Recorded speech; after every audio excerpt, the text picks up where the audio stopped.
Satu lagi model LP yang kita akan test, LP8 daripada Lenovo. Alright guys, so korang tengoklah tu model LP8 daripada Lenovo, menarik juga. So jom kita keluarkan. Ada satu user manual, ada satu USB cable Type-C, dan inilah dia guys. Design dia seriously cantik, transparent dekat bahagian depan. Dekat bahagian belakang pun transparent juga. Korang nampak tu. Okay, so jom kita buka.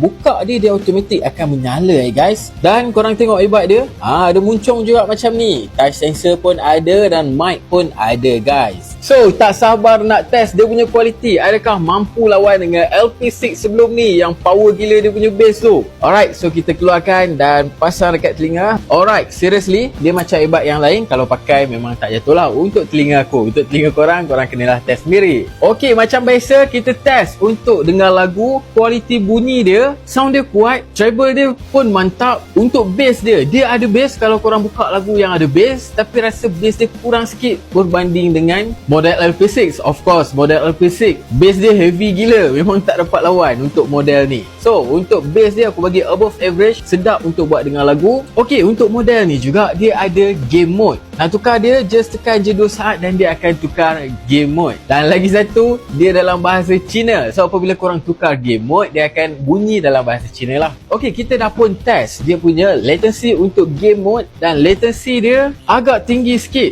walaupun dia ada dalam game mode, tapi dia belum lagi mencapai tahap yang kita rasa ada delay. Dan untuk mic dia kita pun dah test. Korang boleh tengok graf dia dekat sini. Not bad untuk dia punya kualiti. Korang dengarkan sendiri. Sedang test mic daripada Lenovo ThinkPlus LP8 dan sekarang berada di telinga. Ok, so korang boleh dengar dia punya mic dia kuat, jelas dan tak ada noise juga. So guys, kalau korang minat dengan Lenovo LP8 Pro ni, korang boleh check out dekat beg kuning di bawah.